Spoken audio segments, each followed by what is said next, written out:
보겠습니다. 우리 말씀은 로마서 6장 3절부터 5절 말씀입니다.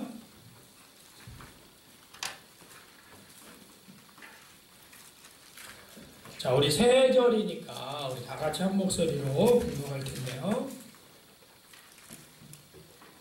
신약성경 246쪽, 신약성경 246쪽에 있습니다. 로마서 6장 3절, 4절, 5절. 우리 한 목소리로 공동합니다. 무릇 그리스도 예수와 합하여 세례를 받은 우리는 그의 죽으심과 합하여 세례를 받을 줄을 알지 못하느니라. 그러므로 우리가 그의 죽으심과 합하여 세례를 받음으로 그와 함께 장사되었나니 이는 아버지의 영광으로 말미암아 그리스도를 죽은 자 가운데서 살리신 것 같이 우리로 또한 새 생명 가운데서 행하게 하려 합니다. 만일 우리가 그의 죽으심과 같은 모양으로 연합한 자가 되었으면 또한 그의 부활과 같은 모양으로 연합한 자도 되리라. 아멘. 할렐루야. 네, 오늘 하나님의 은혜와 복이 우리 모든 성도님들과 가정에 풍성하기를 간절히 축원합니다. 자, 오늘은 옆 사람과 이렇게 인사해 볼까요? 우리는 하나님의 가족 공동체입니다. 다시 한번요. 시작. 우리는 하나님의. 자, 오늘 우리 세례 성찬주일로 이렇게 해봤습니다. 저도 정말 코로나 전에 가운을 입어보고 오래간만에 2년이 만에 드디어 가운을 입고 드디어 우리가 성찬식을 하는 세례식도 함께 하는 그런 시간을 가져요. 자, 우리가 세례 여러분들이 뭐 세례를 받으신 분들은 내가 옛날에 세례 받을 때 어떠했지? 한번 생각해 보시고, 특별히 이제 유아 세례 받은 우리 성도들은 이제 아기 때 받아가지고 그 세례의 감격이라든가 세례의 의미라든가 이런 것들을 제대로 잘 모를 겁니다. 그래서 제가 오늘 가물가물하신 분들, 또 세례의 의미가 뭔지 잘 모르시는 분들, 또 세례 받았지만 너무 오래돼가지고 다시 한번 그 감격을 누리고 싶은 분들, 아니면 제가 여기 보니까 세례 안 받으신 분 한 명도 없는 것 같아요. 다 세례 받으신 것 같아요. 또 오늘 세례가 뭔지를 잘 모르는 분들을 위해서 오늘 우리가 세례에 대해서 함께 은혜를 나누려고 합니다. 이 세례에 관련된 내용, 오늘 본문의 말씀은 우리가 풍성한 삶의 첫걸음의 마지막 10주차에 나오는 내용이에요. 그래서 우리가 간증, 그 다음에 마지막에가 세례예요. 간증이 뭔지, 그 다음에 마지막에 세례가 뭔지 하면서 세례식을 하는 거예요. 그래서 우리 영찬 형제가 오늘 어저께 저한테 카톡으로 손으로 쓴 거를 이렇게 보내온 거를 제가 카피를 이렇게 했습니다. 그래서 제가 보니까 너무 잘 써서 오늘 간증을 여러분들 일부 예배는 못 들어보시겠지만 우리 밴드에 올라갈 거예요. 밴드에 올라갈 테니까 밴드에서 한번 들어보시고요. 제가 중간중간 우리 영찬 형제 간증을 함께 나누도록 하겠습니다. 자, 예수님의 첫 기적, 가나의 혼인잔치에서 일어났던 것이 첫 기적이에요. 물을 포도주로 만드는 놀라운 사건이었죠. 자, 혼인잔치, 결혼잔치는요, 축제입니다. 말대로 잔치죠. 가장 기쁘고 가장 행복한 그런 시간이에요. 남녀가 만나서 인생을 같이 함께 걸어가고 모든 인생을 서로 맡기는, 그리고 모든 사람 앞에서 축하를 받는 게 바로 결혼식입니다. 예수님께서 왜 첫 번째 기적을 혼인잔치, 가나의 결혼식에서 왜 하셨을까? 이것이 우리가 성경을 보면서 아주 중요한 또 접근법이에요. 예수님께서 왜 그렇게 하셨을까? 정말 가장 기쁜. 그래서 예수님은 사실은 이 혼인잔치를 통해서 하나님의 나라가 온전히 임하면 만물이 회복되는 그 순간을 혼인잔치로 비유를 하신 것이에요. 그래서 혼인잔치에서 인간들의, 사람들의 축제 중에서 가장 중요하고 가장 깊은 축제이기 때문에 그렇습니다. 자, 예수님께서 이 땅에 오신 이유는 우리를 심판하시려고 이 땅에 오신 것이 아니라 혼인잔치에 버금가는 기쁨을 우리에게 주시기 위한 것이었다라는 거예요. 예수님이 다시 오실 때는요, 우리가 상상할 수 없는 놀라운 기쁨을 온전하게 우리에게 선사할 것입니다. 자, 우리가 혼인잔치가 왜 기쁘고 경건합니까? 우리가 두 남녀가 만나서 자신의 인생, 삶을 걸고 평생 상대방을 사랑하겠다고 사람들과 하나님 앞에서 결단하는 바를 선언하는 날이 바로 결혼식이 되기 때문에 그래요. 그래서 우리가 결혼식은 언약한다, 언약의 관계를 맺는다 그러죠. 그래서 이 언약은 뭡니까? 계약과는 달라요. 여러분, 계약은 여러 가지 조건이 충족이 돼야지만 성립됩니다. 우리가 뭐 부동산 계약, 아파트 계약, 뭐 여러 가지 여러분들이 계약을 하면은 내가 원하는 만큼의 어떤 충족이 이루어질 때 서로 그래, 나는 이 정도 팔게, 이 정도 살게. 이 계약 조건이 충족될 때 성립되는 게 계약이에요. 그런데 언약은 뭐냐면 무조건적으로 내가 서로에게 헌신하겠습니다라는 거야. 무슨 말이에요? 내가 어떤 상황에서도 상대방을 최우선으로 하겠습니다. 이게 언약이에요. 그런데 우리가 성경에 보면 이 언약이라는 말이 엄청 많이 나옵니다. 왜냐하면 하나님께서 우리 사람들과 언약을 맺기를 원하셨어요. 그 가장 대표적인 첫 번째가 뭐예요? 하나님께서 아브라함과 한 언약이에요. 창세기 12장. 우리가 너무나 잘 알고 있죠? 내가 땅에 대한 약속, 또 자손에 대한 약속, 이 약속을 아브라함에게 해주신 거죠. 너는 복의 근원이 될 것이다. 내 자손이 하늘의 별처럼, 저 바닷가의 모래알처럼 많아질 것이다. 오히려 하나님께서 백성들과 언약을 맺으세요. 그리고 계속해서 말씀하시죠. 나는 너희들의 하나님이 되고 너희는 나의 백성이 될 것이다. 이런 약속을 하나님께서 먼저 하셨어요.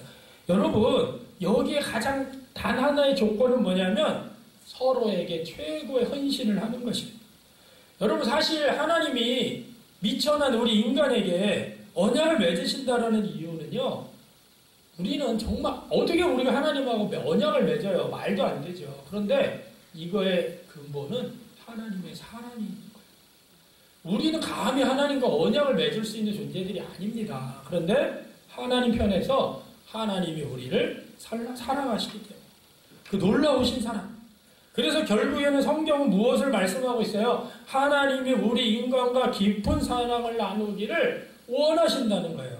무조건적인 사랑을 우리에게 보이시고 가르치시며 우리도 그렇게 하나님을 사랑하기를 원해. 이게 뭐냐면 성경에서 이야기하고 있는 아주 중요한 핵심이에요. 하나님은 무조건적인 사랑. 여러분, 우리 인간에게 아주 정말 이 행복한 여러 가지 요소가 있겠지만 이 세상에 있는 뭐 쾌락이라든가 명예, 권력, 재물 이런 것들은 마치 우리가 물을 움켜쥐는 것 같은 거예요.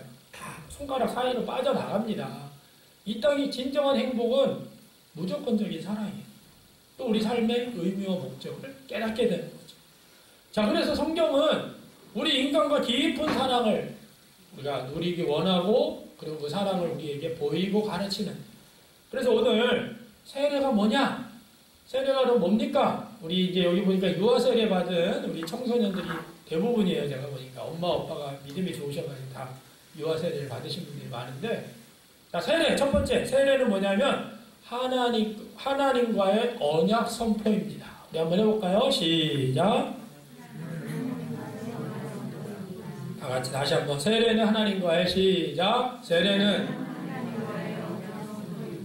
자, 우리가 죄를 깨달았어요. 내가 죄인이구나. 내가 죄된 삶을 살았구나. 그리고 하나님의 구원을 필요로 하죠. 죄인이니까. 하나님의 구원이 우리가 절실히 구원이 필요할 때 우리가 깨달았을 때 예수님께서 나를 위해서 십자가에 죽으셨구나. 이것을 발견할 때 우리의 마음에 뭐예요? 예수님을 영접하고 예수님과 함께 인격적인 관계를 맺기 시작하는 거예요. 우리 영철 형제도 예수 믿기 전에 하나님을 만나기 전에 이런 고백을 하고 있어요. 나는 항상 인간의 마음이 앞서고 내가 주인된 삶을 살았습니다. 그로 인해 수많은 죄악, 악행을 저질렀고 그때는 그가 죄인지도 몰랐습니다. 나는 풍성한 죄의 열매를 맺고 있었으며 내 욕망에 따라 생각에 따라 돈과 쾌락을 찾는 인생을 살았습니다. 돈이 최고고 돈만 있으면 그게 행복이고 때로는 남을 모함하고 욕하며 다른 사람들에게 상처를 주고 아픔을 줬고 그게 잘못된 것인지도 모르고 이기적이게 비난하는 삶을 살았습니다. 다들 그렇게 사는 줄 알았습니다. 예수님 만나기 전에 우리 죄의 상태야. 근데 우리가 이 회심이라는 거, 우리 다음 주에도 말씀드리겠지만, 깨닫는다는 거는 뭐예요? 내 죄가 죄인됨을 깨닫는 게 가장 중요한 거야. 아, 처음에는 내가 다 저 사람도 저렇게 살고, 저 사람도 저렇게 사는데 뭐, 나도 그렇게 살면 어때? 저 사람도 욕하고, 저 사람도 욕심 부리고, 자기가 얻고 싶은 거 마음대로 얻기 위해서 짓누르고, 아, 그래, 저렇게 인간이 사는 세상이 저런가 보다. 그게 죄인지를 모르는 거예요. 다 그렇게 사니까. 그런데 예수님을 만난 다음에 뭐예요? 아, 이게 죄구나. 내가 죄된 삶을 살았구나. 그리고 예수 그리스도의 죽음의 의미를 절실히 깨닫게 되는 거죠. 예수님의 십자가의 희생, 그 사랑, 그것은 뭐예요? 깨닫게 되고, 그러면서, 아, 내가 죄된 인생을 살았었구나. 그것을 알아가는 것이. 우리가 갓난아기가 태어나면 어머니 품에서 눈을 맞추고, 그리고 풍성한 젖을 먹고 아이가 자랍니다. 우리가 예수 그리스도를 믿으면 어머니 하나님과 눈을 맞추고, 그 눈을 맞추는 게 뭐라 그랬어요? 기도하는 거. 그리고 풍성한 젖은 뭡니까? 하나님의 말씀이에요. 하나님의 품에 안겨서 말씀의 섭취를 풍성하게 하는 거예요. 그게 뭐예요? 예수님을 나의 주인으로 영접하고 고백할 때 시작되는 하나님과의 관계라는 거예요. 내가 하나님과 관계를 맺어야지 막 이런 거 맺는 게 아니라, 아, 내가 죄인이구나. 아, 나를 위해서 예수님께서 이런 일들을 하셨구나. 이 십자가를 지시고 죽으셨구나. 그 큰 사랑, 내가 뭔데 나를 위해서 그렇게 죽으셨나? 그 큰 사랑을 뭐예요? 내가 깨닫게 되는 순간 우리는 하나님과의 언약 관계 속에 들어가는 것이에요. 그래서 이 하나님과의 언약 관계 속에 들어가면 사람들 앞에서 우리가 입으로 시인하라고 로마서 10장 10절 잘 알고 있는 말씀이죠. 다 같이 사람이 시작. 사람이 입으로 마음으로 믿어. 이 마음, 우리의 성경은 우리의 마음을 되게 중요시해요. 이 마음이라는 것은 우리의 중심입니다. 중심. 하나님은 겉을 외모를 보시는 분이 아니라 우리의 중심을 보시는 분이라고 그랬잖아요. 중심이 우리의 마음이에요. 우리의 죄인됨이 뭔지, 아, 내가 예수 믿기 전에 저런 게 죄인지도 모르고 그냥 다른 사람도 다 하니까 죄를 저질렀는데 내가 예수 믿고 보니까 야, 이게 죄였구나. 정말 죄의 심각성을 깨닫게 되는 거죠. 그리고 하나님께서 나에게 행하신 일, 그 독생자 예수 그리스도를 이 땅에 보내셔서 나를 위해서 십자가에 달려 돌아가신 것을 믿게 되고 하나님을 알아가고 우리 각자 자기 자신을 알아가는 것이에요. 그런데 거기서 아는 것이 끝나는 게 아니라 뭐라고요? 입으로 시인하여 구원에 이른다라고 성경에서는 말씀하고 있어요. 내 중심에, 내 내면에 받아들인 것들을 소중한 결단을 어떻게 해요? 사람들 앞에서 입으로 시인하라. 세례식이 뭐냐? 세례식은 이런 면에서 뭐예요? 하나님과의 언약을 공개적으로 선언하는 일종의 결혼식이라고도 할 수 있다는 것이죠. 그래서 우리가 이 결혼식은 뭐예요? 가나의 혼인잔치처럼 우리가 결혼식은 막 잔치를 엄청나게 축복해주는 시간이죠. 하나님과 언약을 내가 이렇게 맺었습니다. 그리고 공개적으로 사람들 앞에서 여러분, 세례식이 때 구원받는 게 아니에요. 세례식 전에 뭐예요? 예수님을 나의 주인으로 맞이해서 이미 구원받은 사람이 사람들 앞에서 공개적으로 내가 하나님 언약 안에 나는 들어가 사는 그런 사람입니다라는 것을 공개적으로 이야기하고 공개적으로 축복을 받는 것이에요. 이미 구원에 이른 사람들이 세례식을 행하는 거죠. 자, 그러면 이미 구원에 이른 사람들이 사람들 앞에서 자신의 믿음을 선언함으로써 뭐예요? 나는 진정한 구원에 이르렀음을 선언하는 것과 같다는 거예요. 자, 남녀가 결혼하는데 결혼식장에서 난 당신을 사랑합니다. 프로포즈하는 경우가 있어요? 아니에요. 그 전에 다 프로포즈하고 내가 당신을 사랑합니다. 확인이 된 다음에 그 다음에 결혼식을 하는 거죠. 우리는 서로 사랑하는 사람입니다. 평생 함께 할 겁니다. 결혼식에서 내가 처음 서로에게 결혼하자 이렇게 고백하는 사람은요, 아무도 없어요. 마찬가지로 세례식은 뭐예요? 이미 구원을 받은 사람들이 그 구원 받았음을 세상 사람들에게, 우리 성도들에게 선언하는, 그러면서 내가 하나님과의 언약의 그 백성 안에 들어갔습니다. 이것을 공개적으로 선포하는 게 세례식이에요. 자, 그러면 세례식에는요, 개인적인 의미도 있지만 공동체적인 두 가지 의미가 있어요. 자, 개인적인 의미는 뭐냐? 그리스도와 연합한 거예요. 자, 세례식을 통해서 하나님과 언약을 맺었다고 선포하는데, 하나님과 언약을 맺었다는 개념은 더 우리가 집중해서 보면 약속의 의미만 있는 것이 아니라 예수님을 마음의 주로 받아들인 우리에게 이미 놀라운 일이 일어났다는 거예요.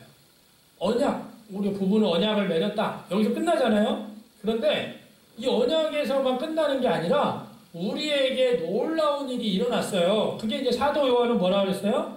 하나님의 자녀가 되는 특권을 줬다. 잘 알고 요한복음 1장 12절. 영접하는 자, 그 이름을 믿는 자들에게는 하나님의 자녀가 되는 권세. 우리에게 엄청난 특권이 주어진 거예요. 또 요한복음 15장에서는 우리가 주님 안에 있고 주님이 우리 안에 있게 되었습니다. 이게 이제 사도 요한이 사도 바울은 뭐라 그랬어요? 오늘 본문 6장에 보니까 엄청난 거예요. 그리스도와 연합한 자가 되었다라고 표현하고 있어요. 내가 뭔데? 세례받은 것 자체가 그리스도와 연합했다는 거예요. 그리고 당시에는 이제 침례, 세례 뭐 이런 용어를 사용하는데 세례나 침례, 이 원래 밥티조라고 하는 물에 푹 잠기다라는 뜻을 가지고 있어요. 예수님을 진심으로 내가 믿을 때 우리에게 어떤 일이 일어나느냐? 오늘 로마서 6장 3절, 5절에 보니까 다시 한번 볼까요? 무릇 시작. 무릇 그리스도 예수와 합하여 세례를 받은 우리는 그의 죽으심과 합하여 세례를 받은 줄을 알지 못하느냐? 만일 우리가 그의 죽으심과 같은 모양으로 연합한 자가 되었으면 또한 그의 부활과 같은 모양으로 연합한 자가 되리라. 아멘. 엄청난 것. 우리가 예수 그리스도를 믿을 때 예수님과 합하여 세례를 받았다라고 표현하는 것이에요. 마치 우리가 물속에 푹 잠기듯이 예수 그리스도 안으로 우리가 푹 잠기게 들어가게 되었다라고 선언하는 거예요. 그게 뭐냐면 연합한다라는 뜻을 가지고 있고 이 연합에는 죽으심, 예수님의 죽으심의 연합, 또 예수님의 부활하심의 연합, 예수님이 십자가의 죽으심으로 내 자신이 죽은 거예요. 내 옛 자아가 죽는 거예요. 그리고 뭐예요? 예수님이 사후에 부활하신 것처럼 우리들도 부활의 연합에 함께 한다는 거예요. 엄청난 거지. 이 엄청난 거예요.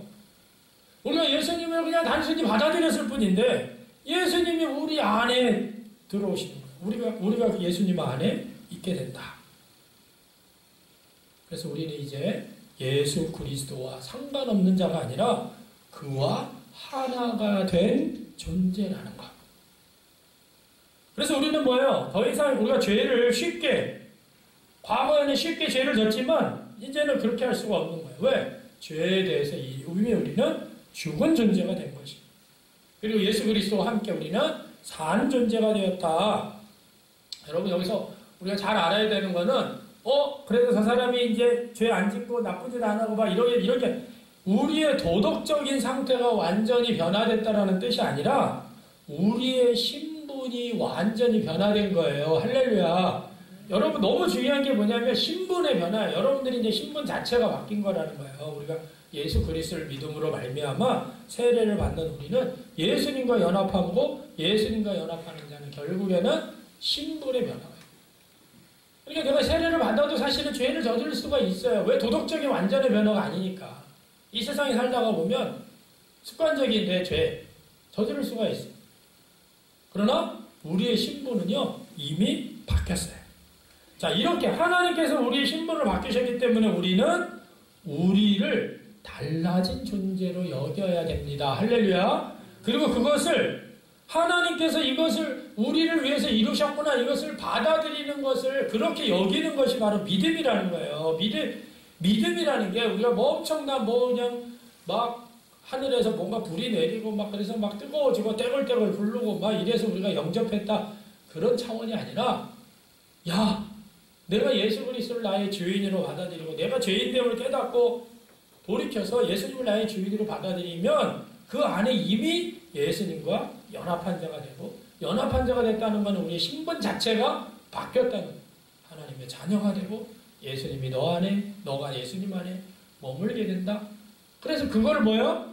아멘 하고 우리가 받아들이는 게 믿음이라는 거예요. 내가 보기에는 그렇게 아니지. 내가 보기에는 어떻게 감히 우리가 예수님과 연합을 합니까?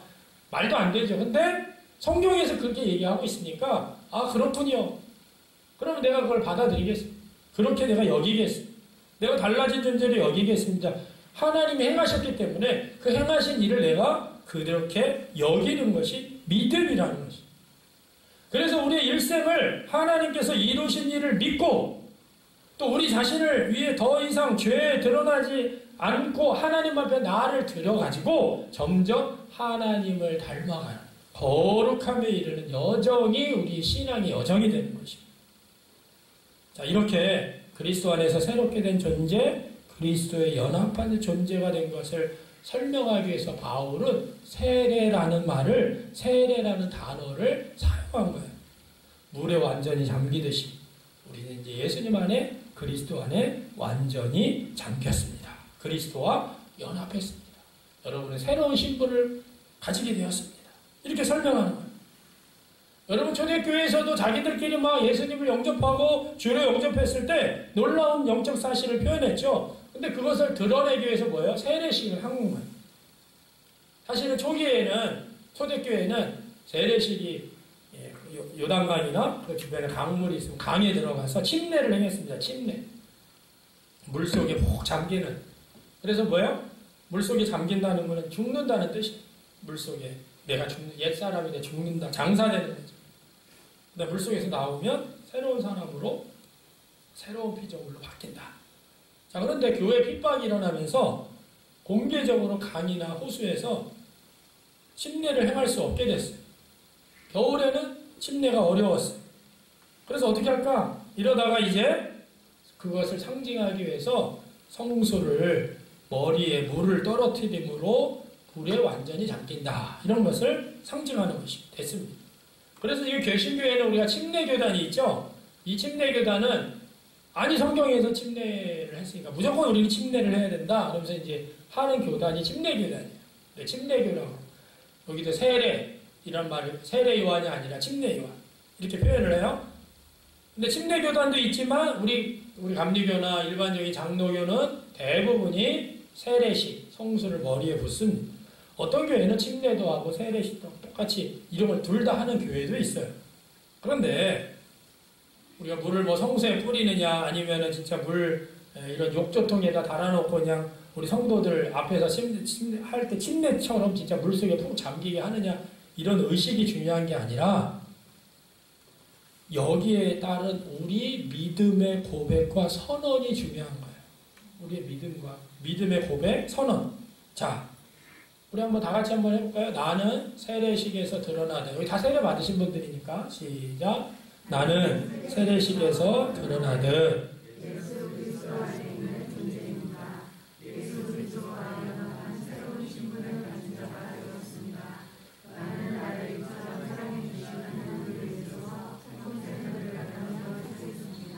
네, 이 고백이 뭐예요? 세례식 때 또는 사랑의 고백이에요. 주님을 향해서. 여러분들의 세례를 받고 여러분들의 고백은 어떻습니까? 결혼식 때 머리가 파뿌리가 되고 눈이 오나 비가 오나 바람이 부나 평생 함께하고 막 이렇게 막 언약식을 하는데 대부분이 잘 지켜지지 못할 때가 있죠. 그런데 우리가 주님 앞에 드리는 사랑의 고백은 그렇게 해서는 안 된다. 이게 바로 하나님과의 언약이기 때문에. 자, 두 번째, 개인적인 것으로 뿐만 아니라 하나님과 연합하는 것에 끝나는 게 아니라 공동체적인 의미가 있어요. 하나님의 가족으로서의 삶입니다. 세례는 단순하게 나만 세례 받았어. 여기서 끝나는 게 아니라 우리의 신앙은 각자 개인의 신앙입니다. 그러나 하나님께서는 이거를 각자 개인의 신앙을 누가 다른 사람이 대신 신앙을 해줄 수가 없어요. 아무리 자식이라고 하더라도. 자식의 신앙이 있고 내 신앙이 다 달라요. 그런데 우리가 그리스도 안에 속하게 됐을 때 그것은 단지 나 혼자 그렇게 된 것이 아니라는 거예요. 하나님과 나와의 관계가 변하면 내가 그분의 아들, 딸이 되지만 이와 동시에 그리스도 안에서 우리 모두가 하나님의 자녀로서 가족을 이루게 된다는 것이에요.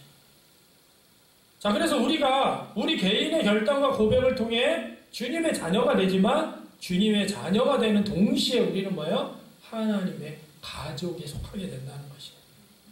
왜? 하나님을 아버지라고 다 같이 부르잖아요. 그리고 아버지의 사랑을 받습니다. 한 가족이 되는 거예요.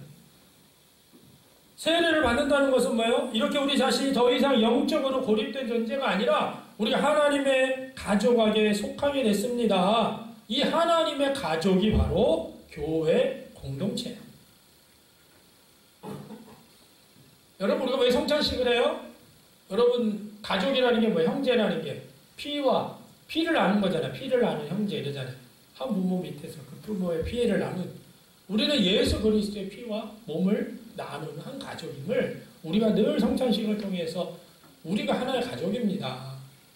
그래서 교회 공동체에 속하게 됐다는 것은요, 단지 어떤 개념적으로 그렇게 되었다는 것이 아니라 실제로 각자 독특함과 다양성을 가지고 사랑하는 형제 자매들과 한 가족이 되었다는 것을 의미한다는 것입니다.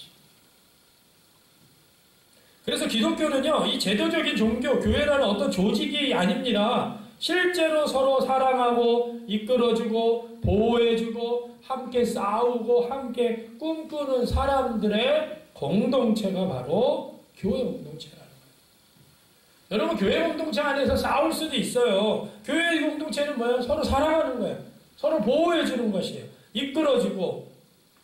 그러면서 뭐예요? 함께 꿈꾸는 사람들의 공동체가 바로 교회 공동체라는 것입니다. 요즘 뭐 개인주의적인 것들이 이 문화 속에서 팽배합니다. 나 홀로죠. 나 혼자 산다.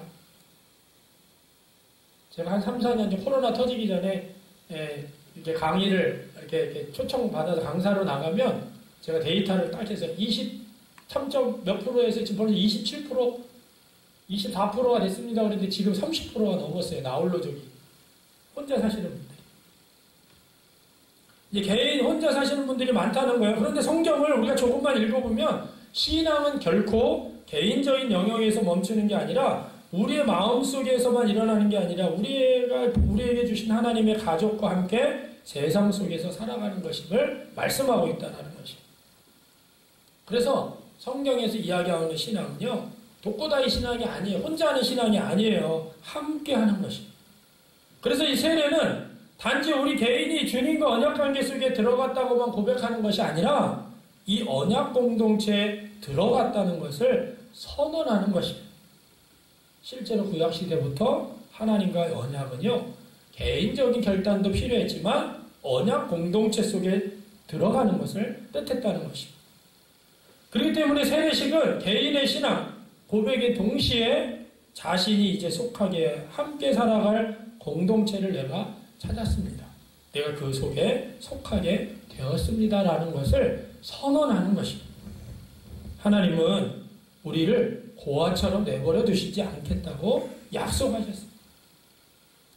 성령 안에서 함께 지어 가져가는 성전이 되게 하신 것이 바로 하나님의 방법입니다. 자, 오늘 우리가 로마서 6장에서 살펴봤듯이 예수 그리스도 안에서 세례를 받은 사람은 그리스도와 연합한 자입니다. 자신을 과거와 다른 존재로 여기는 거예요. 왜? 우리는 죄에 대해서 죽었습니다. 하나님을 향하여서는 살았어요. 지금까지는 죄의 유혹에서 죄가 죄인지도 모르고 더러움과 부끄러움에 내 삶을 내놓았다고 한다면 이제는 내가 자신을 하나님 앞에 들여서 하나님을 닮아가는 삶을 살아가게 되는 것입니다. 우리가 구원을 받았다는 것은 단순하게 천국의 입장권, 그것을 갖는 것이 아닙니다. 예수를 영접하여 예수와 연합하게 되면 이제부터 우리의 실제적인 삶의 현장 속에서 하나님 앞에 순종하고 자신의 삶의 모든 부분을 하나님께 드리는 삶을 살기 시작하는 거예요. 그래서 우리의 역동적인 변화는 뭡니까? 우리의 평생에 걸쳐서 일어나는 것이에요. 구원이 한 번 받고 끝나는 것이 아니라 우리 속에서 지속적으로 자라는 것입니다. 그래서 예수님께서도 생명을 얻게 하고 그 생명을 얻은 것이 더 풍성해지도록 하는 것, 이것이 바로 우리의 삶이 풍성한 삶이라는 거죠.